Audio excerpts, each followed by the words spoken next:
The notice was simple, tacked to a post in a town that had forgotten what simple felt like. It asked for help: cooking, cleaning, keeping a quiet house on the mountain. In return, room, board, and no questions asked. Most folks laughed. Who in their right mind would go up there? To him? But Miriam wasn't in her right mind. She was desperate. The trail was a liar, promising a straight path, but twisting back on itself every 100 yards. Her boots, thin and worn, were soaked from a morning mist that clung to the air like a shroud. One arm was wrapped tight across the swell of her belly, a constant, living reminder of why she was doing this. The other clutched a satchel holding every single thing she owned in the world. She didn't look back at the town. She couldn't. Pride was a luxury she'd buried months ago in the same cold ground as her husband. Up ahead, the mountain was a wall of gray rock and black pine, daring her to turn back. Somewhere up there was the cabin. Somewhere up there was a chance. The silence was the worst part. It was so complete it felt loud, broken only by the snap of a twig or the frantic beat of her own heart. The baby inside her kicked, a sharp jab against her ribs. It always did that when she was scared. She froze, listening. Was that a branch cracking under a boot, or just the wind? After a long moment, only the wind answered. She kept walking. The cabin appeared suddenly, tucked into a hollow between two ancient pines. It was bigger than she'd imagined, built from logs as thick as her waist. Smoke curled from a stone chimney, a steady gray ribbon against a darkening sky. There was an axe buried in a tree stump, a silent testament to the strength of the man who lived here. She took a deep breath, her knuckles raised to knock, but the door swung open before her hand could touch the wood. He filled the entire doorway. Tall, broad, with a beard that looked like it had been carved from the mountain itself. His flannel shirt was open at the collar, sleeves rolled up to reveal forearms corded with muscle. His eyes weren't cruel, but they were sharp, and they missed nothing. Not the swell of her belly, not the tremor in her hand, not the desperation she was sure was written all over her face. "You the one from the notice?" His voice was gravel, like stones rolling downhill. "Yes," she managed, her own voice a whisper. "I saw it in town. She trailed off, forcing herself to stand straighter. "My name is Miriam." He just stared. The wind howled through the pines, the only sound between them. His jaw tightened, a muscle jumping under the thick beard. Then he did something she didn't expect. He dropped the tin mug he was holding. It clattered on the floorboards, spilling water across the wood. His face went pale, the color draining from it like water from a broken cup. He knew that name, and for some reason it terrified him. He didn't speak. He just picked up the fallen mug, his hand shaking so badly that water sloshed over the sides again. He looked at her, then at her rounded belly, and a storm seemed to pass over his face. He looked like a man who had just seen a ghost walk out of the woods and onto his porch. "Get inside," he finally growled, stepping aside. It wasn't an invitation. It was a command born of shock. The cabin smelled of wood smoke, old leather, and something else. Something like old grief. It was messy, but not dirty. A rifle leaned against the hearth, and a row of steel traps hung by the door. There was only one bed, neatly made. He didn't offer her a seat. He just pointed to a small, dark room off the back. "That's yours," he said, his back to her. "It's not much. A cot and a hook on the wall." "Thank you," she whispered, her legs feeling weak. "Food's in the pantry. Flour, beans, salt pork. I eat at sunrise and sunset. Don't expect conversation." He still hadn't turned around. He was staring into the fire like he was trying to burn a hole through it. She hesitated by the door to her new room. "What should I call you?" He paused, his shoulders tense. For a second she thought he wouldn't answer. "Jonah," he said, the name torn from his throat. And that was it. That was all he gave her. The first few days were a quiet nightmare. She cooked. He ate. His plate was always left clean, but his eyes were always empty. He'd leave before dawn with his traps and his rifle, and he wouldn't return until the sun had bled out behind the mountains. He never spoke to her. He barely looked at her. It was like living with a shadow, a big, silent, tormented shadow. She tried to make herself useful. She scrubbed the floors until the wood gleamed. She mended the tears in his worn coats. She even found a small, locked chest under his bed. It was old, bound in iron and heavy. She tried the lid once, but it was sealed tight. What was he hiding in there? One night she woke to a sound, a low, guttural cry, like a wounded animal. She crept from her room, her heart pounding. The main room was dark except for the dying glow of the fire. Jonah was asleep in his chair, a half-empty bottle of whiskey dangling from his hand. He was mumbling in his sleep. One word, over and over again. Miriam, forgive me. Miriam. A chill ran down her spine that had nothing to do with the cold. He wasn't dreaming about her. He was dreaming about someone else, another Miriam. The Miriam his sister, the one he'd mentioned. He hadn't told her the full story. He hadn't told her why hearing that name had broken something inside him. She backed away slowly, her hand on her belly. The baby kicked, a frantic, desperate rhythm. It knew. It knew they were living in a house of secrets. And she had a terrible feeling that those secrets were about to tear their way out into the open. The weeks that followed were a tightrope walk over a canyon of silence. Jonah's moods were like the mountain weather, unpredictable and dangerous. Some days he was a ghost, moving through the cabin without a word. Other days a storm raged in his eyes, and he would chop wood for hours, the axe rising and falling with a fury that scared her. Miriam learned to read the signs, the clench of his jaw, the way his hand would drift towards the rifle by the door. She kept her head down and her hands busy.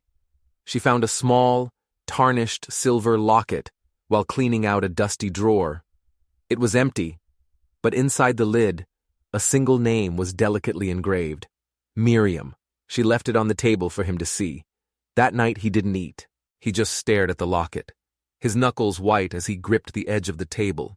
She finally found the courage to ask, "Jonah, who was she?" He looked up, and his eyes were hollowed-out pits of despair.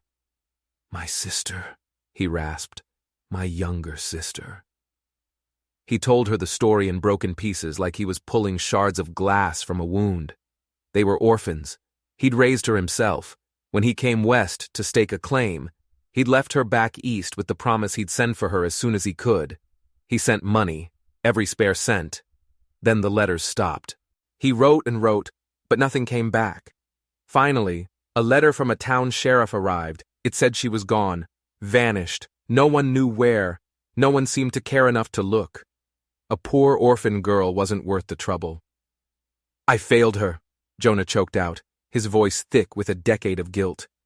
"She was my responsibility, and I let her disappear." Miriam's heart ached for him. "It wasn't your fault, wasn't it?" He shot back, his grief turning to anger. He stood up, kicking the chair back. "I left her alone. I should have been there." He slammed his fist on the table, making the locket jump.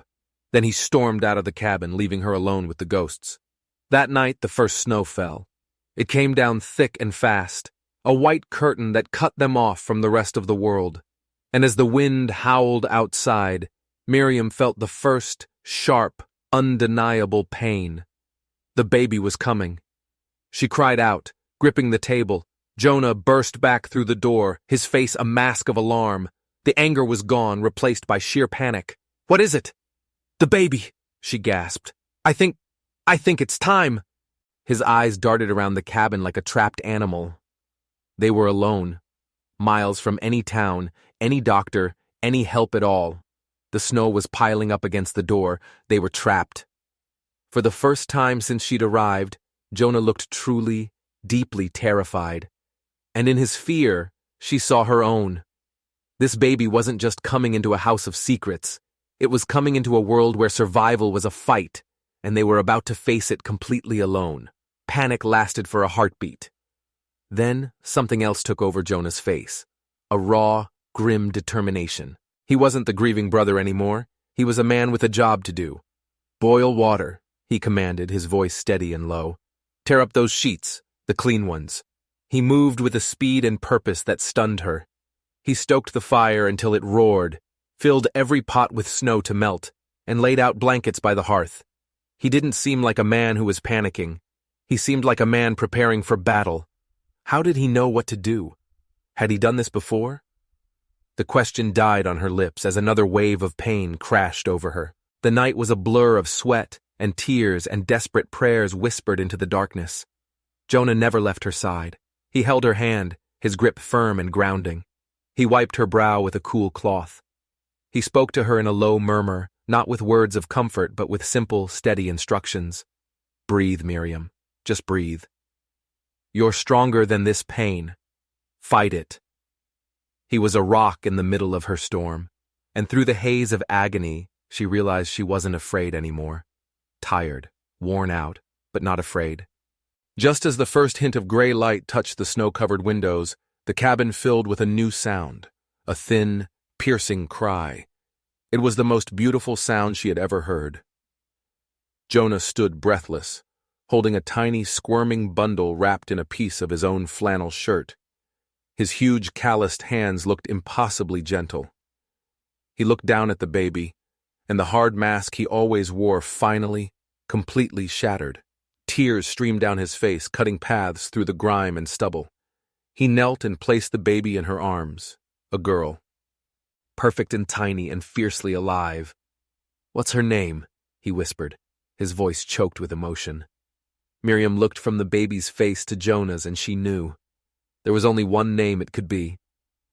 "Grace," she said, her own tears starting to fall. "Her name is Grace." Jonah stared at the child, and then he scrambled backwards, away from the bed, like he'd been burned. He turned his back to her, facing the fire, his shoulders shaking. He was weeping, not with joy, but with something that looked like agony.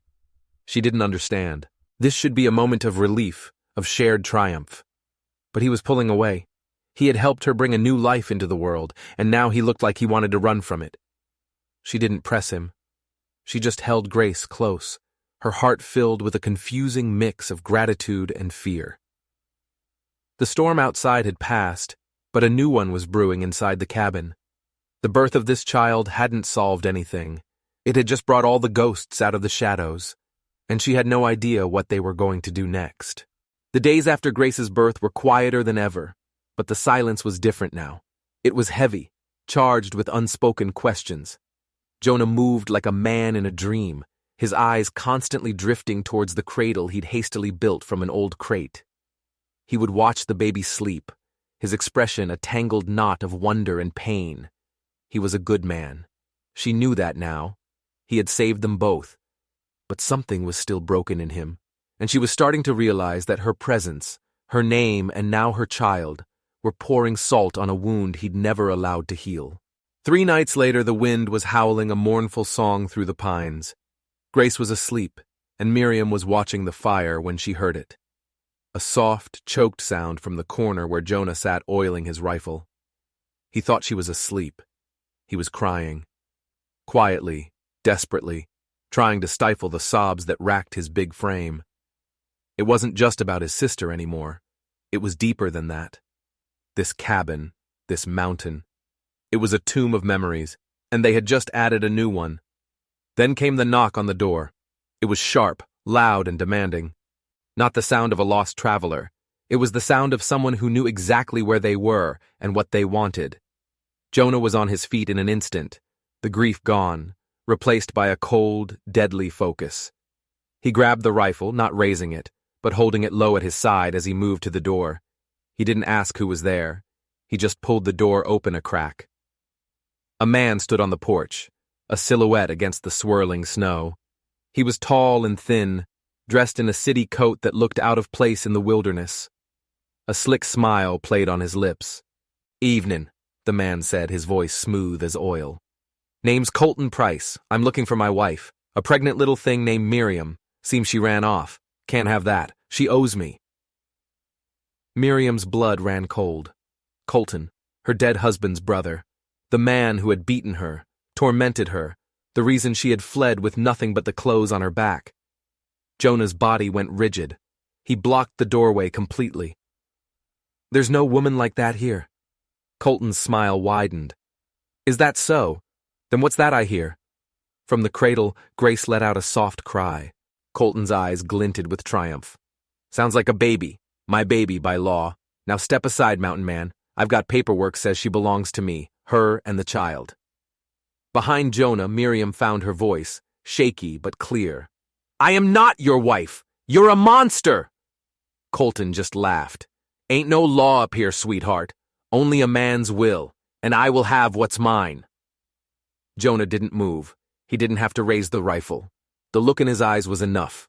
It was a look of pure, unadulterated violence. A promise. You have two choices, Jonah said, his voice dropping to a terrifying whisper. You can walk away from this cabin and never come back, or I can bury you where no one will ever find the body. Colton's smile finally faltered. He stared at the giant of a man blocking his path, and for the first time, he looked uncertain. He took a step back, then another. This ain't over, he spat, venom in his voice. I'll be back, and I'll bring friends. Jonah watched until Colton's figure was swallowed by the snow, then slammed the door and threw the bolt. He turned, his chest heaving, and looked at Miriam. She was trembling, clutching Grace so tightly the baby started to fuss. He'll come back, she whispered. I know, Jonah said, and she saw something in his eyes she hadn't seen before. Not grief, not anger. It was purpose, a terrifying, righteous purpose. Let him come. The quiet cabin was no longer a sanctuary. It was a fortress, and the war had just begun. The threat of Colton's return hung in the air like frost. Every snap of a twig, every howl of the wind made Miriam jump, but Jonah was transformed. The brooding, silent man was gone. In his place was a protector, a sentinel. He spent his days fortifying the cabin, barring the windows and checking his ammunition. He taught her how to load and fire the shotgun, his hands guiding hers with a grim patience. You won't need it, he'd said, but you'll know how, just in case. In the evenings, he would sit by the fire, sharpening a long hunting knife, his eyes distant. She knew he was planning. He was turning the mountain itself into a weapon. One night, as he cleaned his rifle, she finally asked the question that had been burning in her mind. Why? Why are you doing this for us? You don't owe me anything. He stopped what he was doing and looked at her, his gaze intense. A man like that, a man who preys on women and children, he doesn't deserve to draw breath. He paused, his voice dropping. And I made a promise to my sister, a long time ago, that I'd never let anyone suffer the way she did. I failed her. I won't fail you. The unspoken words hung between them. I won't fail this Miriam. A week passed. The snow began to thin. The world was starting to thaw, but their lives were still frozen in fear. They knew Colton would be back. They just didn't know when. The attack came at dawn. It wasn't just Colton. He'd brought 4 other men, rough-looking brutes with rifles and mean eyes. The first shot shattered a window, showering the floor with glass. Down! Jonah yelled, shoving Miriam in the cradle behind the heavy oak table. He grabbed his rifle and fired back, a deafening roar that shook the small cabin. The siege was relentless. Bullets tore through the log walls, splintering wood and filling the air with the smell of gunpowder. Miriam huddled on the floor, shielding Grace with her body, her heart hammering against her ribs. She could hear Jonah moving, firing, reloading, a one-man army against a small militia. He was a force of nature, as wild and untamed as the mountain he called home. But there were too many of them. She heard a cry of pain, and her blood turned to ice. She peeked over the table. Jonah was down on one knee, blood seeping through his shirt from a wound in his shoulder. He was grimacing, trying to reload, but his movements were slow. Colton's voice called from outside. Give it up, mountain man. Give me the woman and the child and we'll let you live. Jonah just spat a curse and fired another round. Miriam knew he couldn't last. They were going to kill him, and then they were going to take her.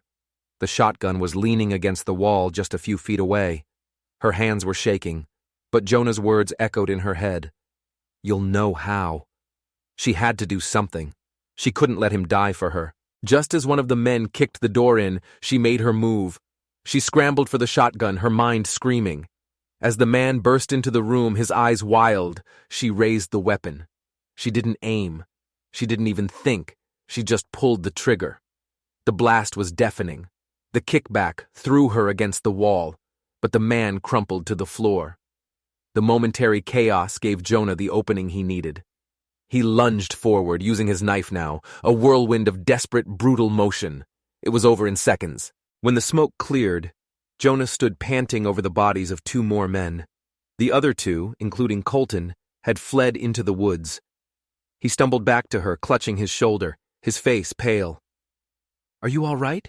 he gasped. She could only nod, tears streaming down her face. She had taken a life to save theirs. He knelt beside her, his good arm wrapping around her and Grace. "It's not over," he said, his voice ragged. "We have to go. Now." He was right. They had won the battle, but Colton was still out there, wounded, furious, and vengeful. They couldn't stay here. The cabin was no longer a fortress. It was a tomb waiting to be sealed. They had to run. But where could they possibly go?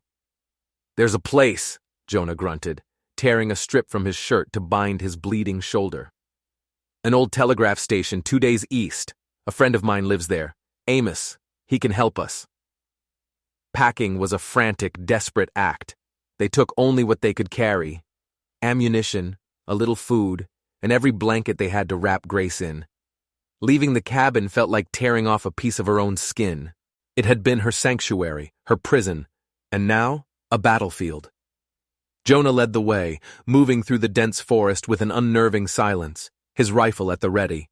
Miriam followed, Grace strapped to her chest, the heavy shotgun feeling alien and terrible in her hands. Every shadow looked like Colton. Every rustle of leaves sounded like his men. The mountain that had once felt like a protector now felt like an enemy, its dense woods a perfect place for an ambush. They walked for hours, pushing through snow and thick underbrush, the cold seeping into their bones. Jonah never slowed, never complained about his wound, but Miriam could see the strain on his face, the way his skin grew paler with every mile.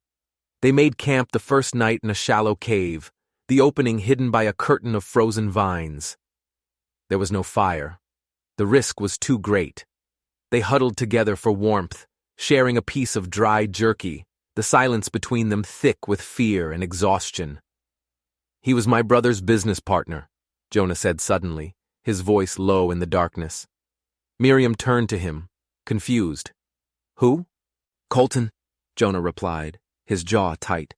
"I knew him, years ago, before I came to this mountain. My brother, he got mixed up in some bad things. Colton was at the center of it. I thought he was dead. I heard he'd been killed in a card game gone wrong." The revelation hit Miriam like a physical blow. This wasn't random. Colton hadn't just tracked her down. He had a history with Jonah. This was personal. This was a vendetta. "What kind of bad things?" she whispered, dread coiling in her stomach.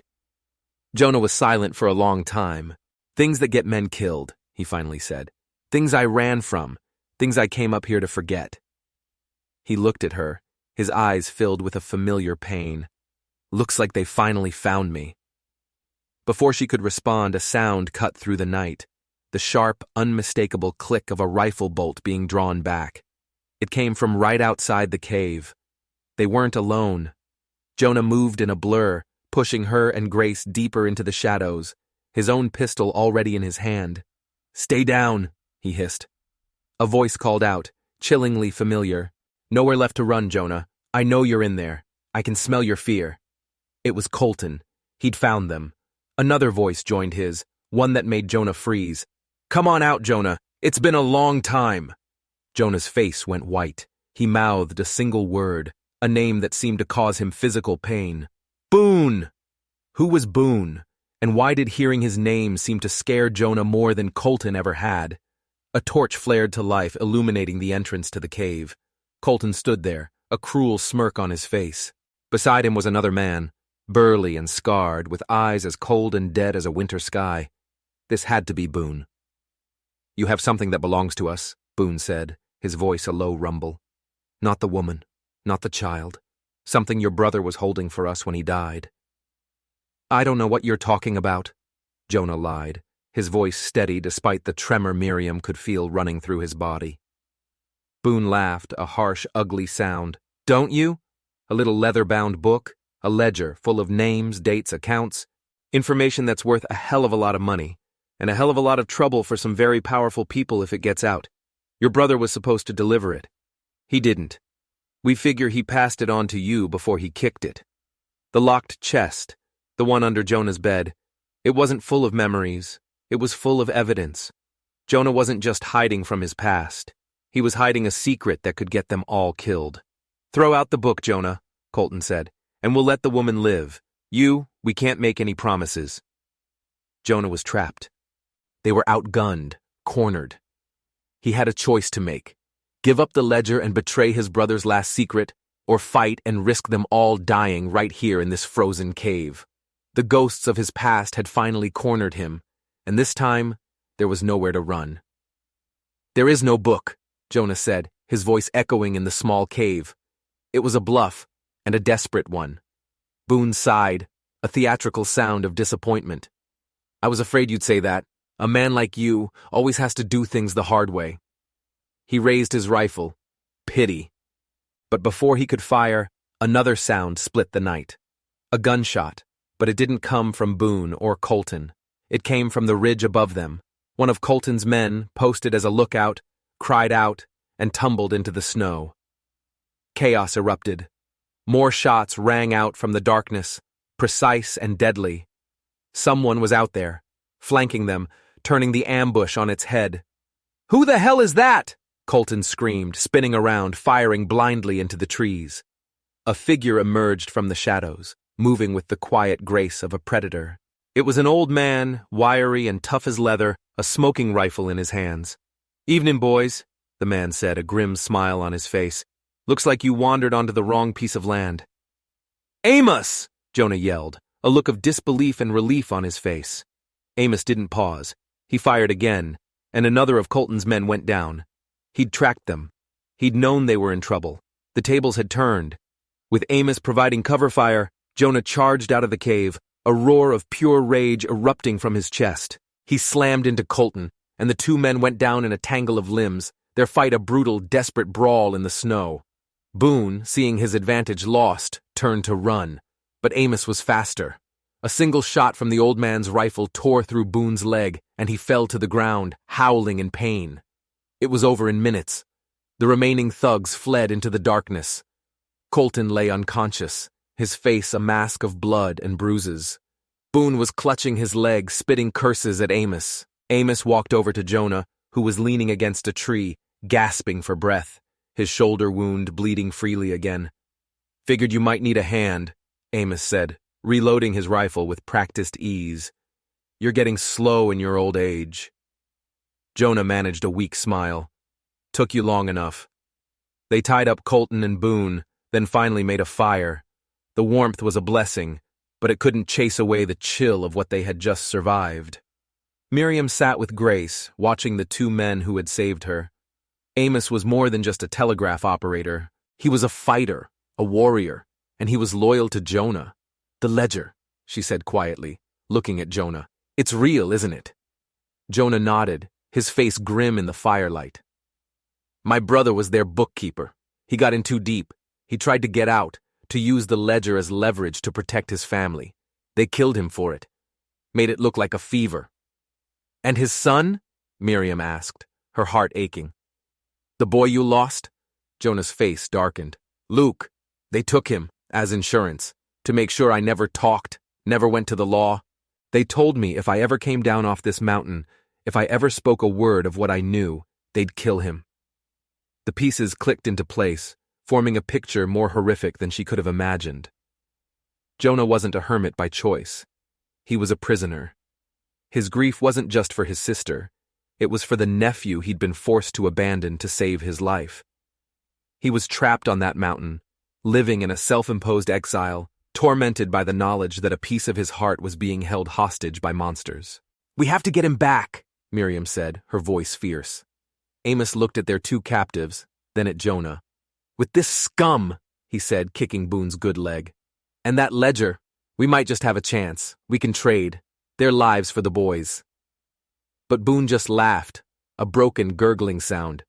"You're dumber than you look, old man. You think we're the only ones who want that book? You think our boss is the only one who knows about the boy?" He coughed, spitting blood onto the snow. There are other players in this game, more powerful men, men who will burn down this whole mountain to get their hands on that ledger.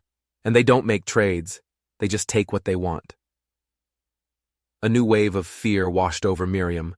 They hadn't ended the threat. They had just stumbled into the middle of a much larger, deadlier war. And they had the one thing everyone was willing to kill for. The journey to Amos's station was a tense, forced march. They half-dragged, half-carried their prisoners, Colton and the whimpering Boone, through the woods. The telegraph station wasn't just a small shack.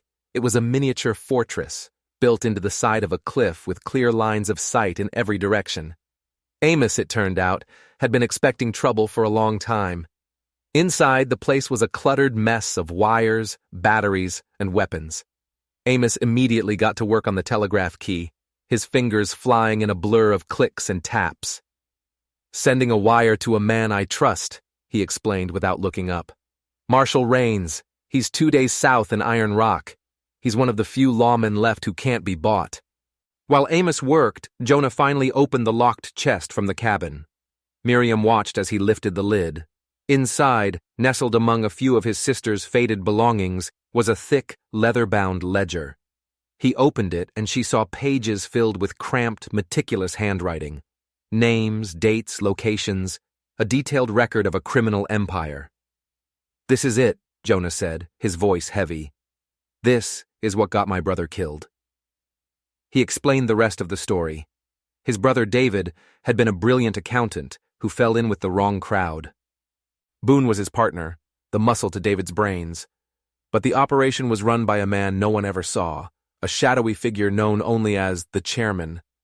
He was the one who held Luke. He was the one who wanted the ledger above all else. "We can't trade it," Jonah said, closing the book. "If this gets out, it could bring down dozens of corrupt officials, businessmen, even lawmen. It's too important. But if we give it to Raines, the chairman will kill Luke." They were in an impossible position. Save one boy or bring down an army of criminals? The telegraph key started clicking again. Amos scribbled down the reply. His face was grim. "Raines is on his way," he said, "but he's not the only one. A message was intercepted. Someone else knows we're here, and they know we have the book." Boone, tied to a chair in the corner, started laughing again. "Told you. The chairman knows everything. He's probably been listening to your little telegraph chats this whole time. You're all dead." As if on cue, a single shot rang out, striking the metal telegraph antenna on the roof with a loud ping. They were surrounded. "They're here," Amos said, grabbing his rifle. "They're faster than I thought." Jonah moved to the reinforced window, peering out into the twilight. Figures were moving in the trees, surrounding the station. There were dozens of them, far too many for them to fight. "They don't want to storm the place," Jonah observed, his voice grim. "They'll starve us out, wait for us to make a mistake." The waiting was torture. Hours turned into a day, then 2. Their food and water dwindled. Grace grew fussy, her cries echoing in the tense silence. Miriam did her best to soothe her, her own nerves stretched to the breaking point. On the 3rd night, a new message came over the wire. It wasn't from Raines. It was a simple, chilling question. "Do you want the boy to live?" Jonah's hand clenched into a fist. He grabbed the key and tapped out a reply. "What do you want?" The answer came back instantly. "The book, and the man who killed my partner. Boone, leave them on the ridge at dawn, or the boy dies." A new twist. The message wasn't from the chairman. The sender had identified Boone as their partner. This was a different faction, another player in this deadly game.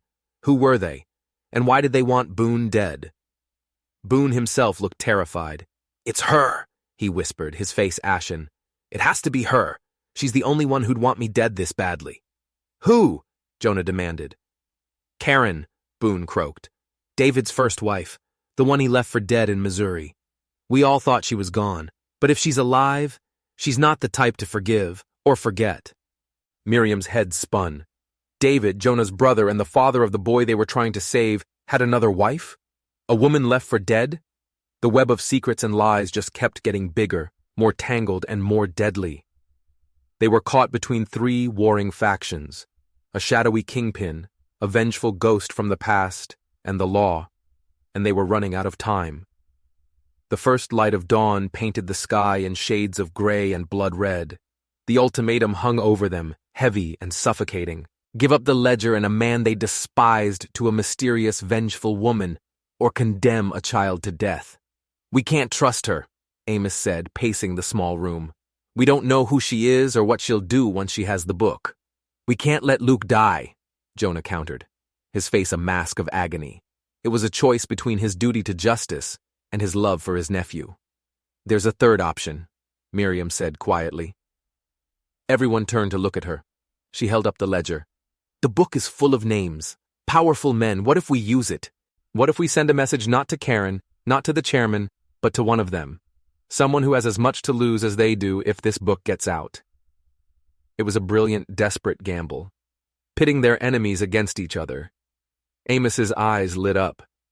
"The boy's a genius," he exclaimed, quickly corrected by Miriam's glare. "The woman's a genius." He flipped through the ledger. "Judge Morrison in Black Creek. His name is all over these pages. He's dirty as sin. If he knew this book was about to fall into the marshal's hands, he'd do anything to stop it." They worked quickly. Amos tapped out a new message, a carefully worded threat to the judge, telling him where to find the station and what was at stake. It was like throwing a match into a powder keg. Now, all they could do was wait and pray they hadn't just made things 100 times worse. The day passed in agonizing silence. Then, as dusk fell, the forest exploded. Not with an attack on the station, but with gunfire from all sides. 3 different groups were fighting each other in the woods. The chairman's men, the mysterious Karen's faction, and a new group of riders likely sent by the judge. It was a 3-way war, and the station was caught in the crossfire. Bullets whizzed past the windows from every direction. The entire mountain seemed to be shaking with the violence. Then, through the cacophony, came another sound, the thunder of hoofbeats. A 4th party was arriving.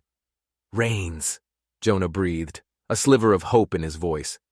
Marshal Rains and his deputies rode into the fray like avenging angels, their guns blazing.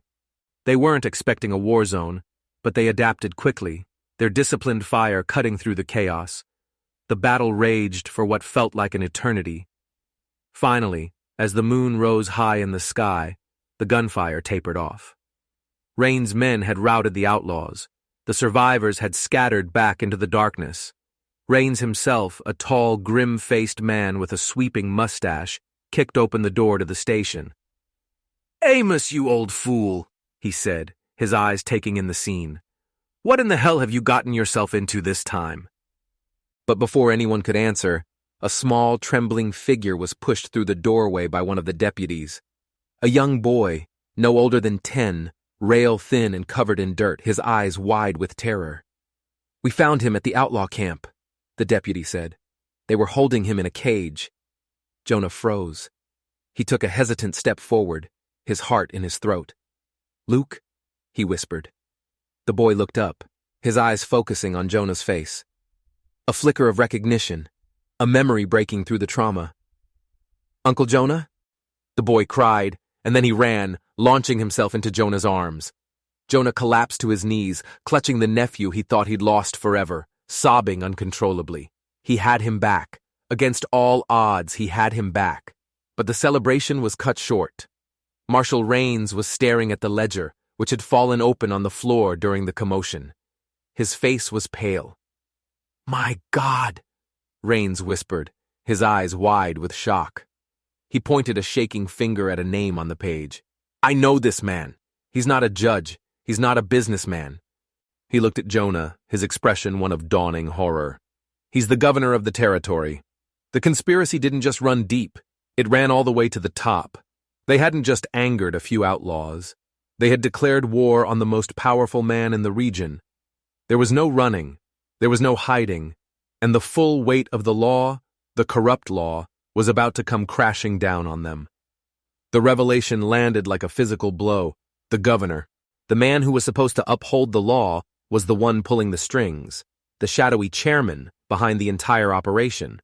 Marshal Rains, one of the few honest lawmen left, was now in as much danger as they were. We can't stay here, Rains said, his voice grim. His reach is long. He'll have men crawling all over this mountain by morning. Where do we go? Miriam asked, her voice trembling as she clutched a sleeping Grace. There's only one place he wouldn't dare touch, Rains said, a plan forming in his eyes. A federal outpost. Fort Bridger. It's a week's ride, and we'll be hunted every step of the way. But if we can make it, we can get this ledger into the hands of the U.S. Marshals. They're the only ones who can take down a man like the governor. Luke, now clinging to Jonah's side, looked up. But what about her? Everyone turned. In the corner, a woman stood among the deputies. She was dressed in black, her face hard and weathered, but her eyes held a profound sadness. It was Karen, David's first wife. She had been captured during the firefight. I didn't come for the book, she said, her voice raspy. Not really. I came for him. She nodded towards Boone, who was now dead, caught in the crossfire. He was the one who left me in that ditch. David was weak, but Boone, he was evil. She looked at Miriam, a flicker of understanding passing between them. I just wanted to see the woman who survived them. Rains hesitated. She worked with outlaws. She helped save us, Jonah said firmly. She deserves a chance. The decision was made. Their small, fractured group would make a run for it. Jonah, Miriam, Grace, Luke, Amos, Karen, and Marshal Rains, with a handful of loyal deputies. A band of fugitives carrying a secret that could tear the territory apart. The journey was a living nightmare. They rode hard, pushing their horses to the limit, sleeping in short, nervous shifts. The governor's men were everywhere, setting up roadblocks, questioning travelers, their wanted posters plastered in every town. Jonah, the kidnapper, Miriam, the accomplice, Rains, the traitor. They were forced into the Badlands, a desolate landscape of rock and dust where water was scarce and cover was non-existent. The governor's trackers were relentless, led by a ruthless bounty hunter named Silas, a man known for never losing a trail. On the fourth day, Silas and his posse cornered them in a narrow canyon. A fierce gunfight erupted, the canyon walls echoing with the sounds of battle. One of Rain's deputies fell. Amos took a bullet to the arm. They were pinned down, outnumbered. It was Luke who saved them. While the men laid down cover fire, the small boy, using the survival skills he'd been forced to learn, scrambled up the canyon wall like a mountain goat. He moved silently behind Silas's men and started a rock slide. The cascade of boulders and scree threw the posse into chaos, forcing them to retreat and giving Rain's group the opening they needed to escape. The boy who had been a victim was now a hero. They finally reached Fort Bridger, ragged, wounded, and exhausted. The commander, a stern-faced colonel, listened to their story with skepticism, his eyes lingering on their wanted posters. He placed them all under house arrest while he sent a wire to Washington.